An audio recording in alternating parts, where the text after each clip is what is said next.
오늘은 이제 체류형 쉼터 이제 하려고 하는데, 어느 정도의 이제 이 규모를 하면 좋겠는지, 쉼터용으로, 내가, 텃밭을 가꾸는 데 있어서 어느 정도의 규모의 토지를 경작해야 되는지, 그거에 대해서, 말씀을 좀 드리겠습니다.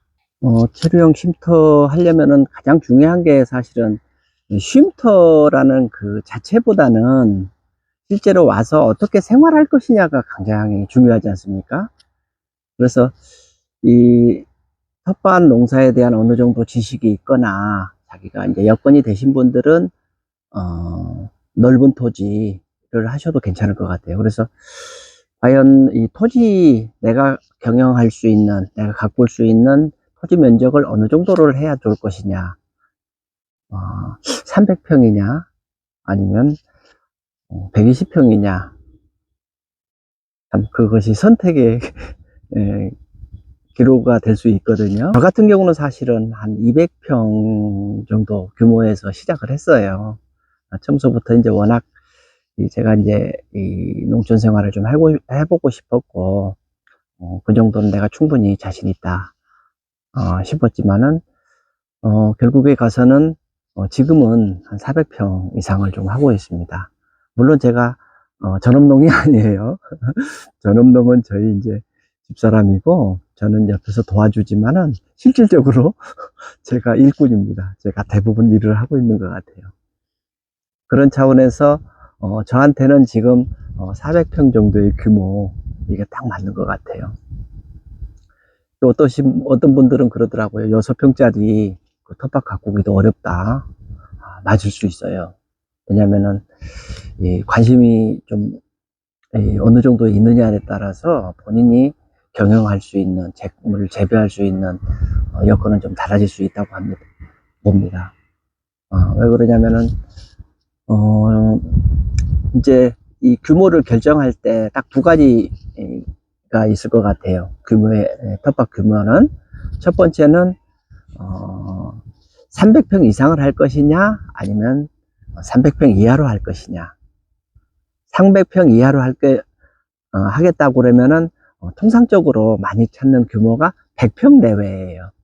왜 그러냐면은 이 100평 정도, 보통 이제 20평 규모로 많이 이제 판매도 이렇게 하고 하는데, 이 농막이라는 체류형 쉼터를 하나 놓고, 비닐하우스 하나 놓고, 주변에 이제 본인들이 이제 가꾸고 싶어하는 작물을 이렇게 재배하면은 120평 규모가 아주 적정합니다. 물론 뭐 150평이 될 수도 있고 뭐 90평이 될 수도 있어요.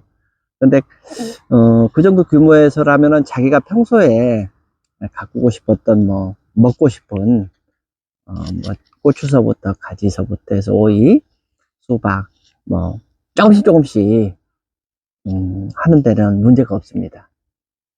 그래서 처음 시작하시는 분들은 가능한 한 많은 평수보다는 120평 규모 내외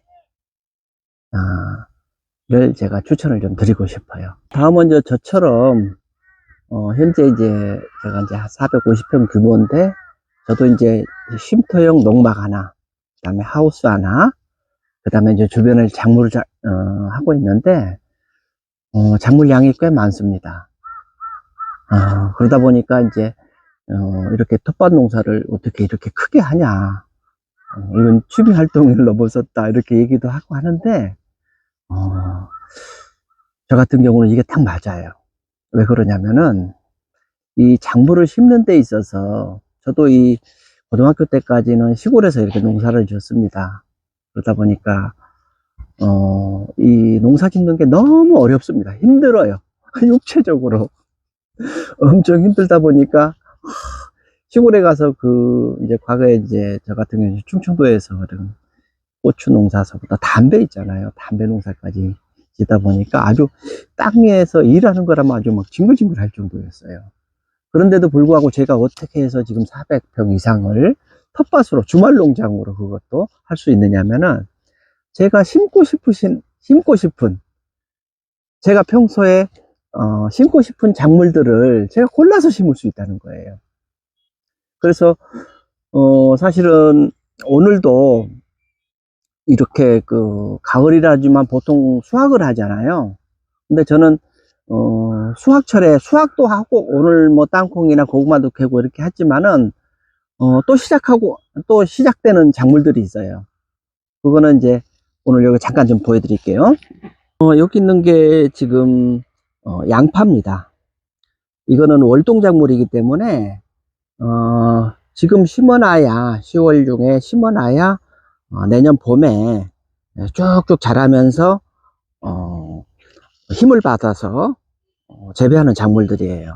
그 다음에 그 옆에는 마늘입니다. 홍사 마늘이라고 해서 우리나라 토종 마늘인데요.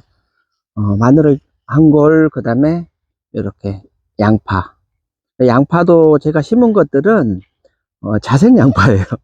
제가 자색을 굉장히 좋아합니다. 블루베리서부터 해서 저쪽에 있는 고구마도 여기가 지금 자색 고구마예요. 그렇듯이 양파도 사실 그 자색 양파 드셔보신 분들은 아시겠지만은 자색 양파가 이런 감칠맛이라고 그럴까요? 이런 부분들이 굉장히 강해요. 단맛도 강하고 물론 색상도 이쁩니다. 그래서 저는 이 자색 양파를 심고 있고요. 요 옆에는 지금 가을 지금 수확철이지만은 한참 자라고 있는 이 감자입니다. 요거 자색 감자입니다. 제가 자색남이라고 좀 불러도 될지 모를 정도로 제가 자색을 좋아해요. 요거 저 크고 있잖아요. 이렇듯이 농작물 중에서 자기가 심고 싶은 이런 농작물을 키울 수 있는 이런 재미가 있기 때문에 제가 사실은 300평 이상의 농사를 짓고 있다, 작물을 재배하고 있다, 이렇게 자신 있게 좀 말씀을 좀 드릴 수 있는 것 같아요. 물론 이 외에도 제가 약초류서부터 해서 일반적으로 재배하지 않는 특별한 작물들을 많이 심고 있어요. 요 옆에만 그냥 제가 한번 보여드리더라도 민들레잖아요. 민들레인데 흰 민들레입니다. 우리나라 토종 민들레. 옆에 다들 이렇게 재배해 놓은 것들이 요런 작물들이에요. 요런 작물들을 비롯해서 제가 재배하는 작물만 해도 너무 많아요. 수백 종이라고 막 사람들 완전 박물관 차려도 되겠다 할 정도의 이런 작물들을 키우고 있습니다. 제가 조금 전에도 일부 작물들을 좀 보여드렸지만은 제가 취미 삼아 가꿀 수 있는 심고 싶어 아니면 먹고 싶어 이런 작물들을 키울 수 있다는 이런 장점이 있고요. 그 다음에 가장 큰 장점은 사실 300평 이상서부터는 농업인으로 등록이 될 수 있습니다. 물론 직업이 다른 직업이 없는 경우 이렇게 300평 이상의 이 농사를 짓는 경우는 농업경영체 등록을 할 수 있어요. 그러면은 농업경영체 등록과 동시에 농업인이 됩니다. 이제 인터넷 찾아보시면 알겠지만은 농업인에 대한 혜택은 굉장히 많아요. 물론 기본적으로 이 농사를 짓는 데 있어서 이런 퇴비 있잖아요. 유기질 비료. 이런 부분들이 거의 40에서 한 50% 정도 저렴한 가격에, 물론 그 이제 저렴한 가격이라는 거는 이제 국가나 지방자치단체에서 보조해 주는 겁니다. 그렇게 나오고, 그 다음에 기본적으로 농업경영체 등록이 되면은 하나의 직업인이에요. 농업인이 되는 거죠. 그래서 뭐 학비 보조서부터 해서 다양한 의료보험서부터 해서 직장인에 해당되는 그러한 혜택이 좀 주어집니다. 물론 이 농사의 이런 안전보험도 기본적으로 들어주고 있어요. 물론 저는 지금 농업인은 아니고 저는 농업인을 돕는 일꾼이라고 그랬잖아요. 저희 집사람으로 이제 아내 앞으로 이렇게 이제 농업경영체가 등록되어 있고 그런 혜택을 다 보고 있어요. 그래서 이런 퇴비 구하는 데 있어서 많은 도움을 받고 있다고 보시면 되겠습니다. 물론 이 평수가 300평 이상이 된다고 하면은 사실 전업농처럼 이렇게 일을 열심히 해야 되는 건 당연한 겁니다. 그냥 설렁설렁 해가지고는 어려워요. 물론 저처럼 300평 이상을 하시는 분들이 많아요. 처음서부터 이렇게 농사를 전업으로 하시는 분들은 전업이 아니더라도 주말 농장으로 해서 부부가 저희처럼 이렇게 주말이지만은 300평 이상을 충분히 가꿀 수 있고, 조금 전처럼 그런 원동력은 자기가 좋은 먹거리, 나만의 먹거리, 나의 취미 활동, 이런 것을 살릴 수 있는 그런 재미로 하는 것 같아요. 자기가 아무리 한번 힘들어도 보세요. 자기가 하고 싶은 일은 힘이 안 듭니다. 그게 사실 이 농사, 넓은 평수를 가꿀 수 있는 원동력이라고 이렇게 저는 생각이 합니다. 쉼터라는 하나의 공간이 이렇게 주목을 받고 있지만은 거기에 따르는 이런 환경, 토지, 구입, 그 다음에 경작 규모, 이런 부분들은 사전에 이렇게 미리 알고 이렇게 대비를 해야지 처음부터 너무 무리하게 평수로 이렇게 시작을 하거나, 아니면은 난 충분히 더 할 수도 있는데도 불구하고 너무 규모가 작은 평수로 시작하거나, 이런 부분들은 본인의 여건을 잘 생각을 하셔서 양 측면을 보고 시작하시는 게 좋지 않을까, 이런 생각을 좀 해봅니다.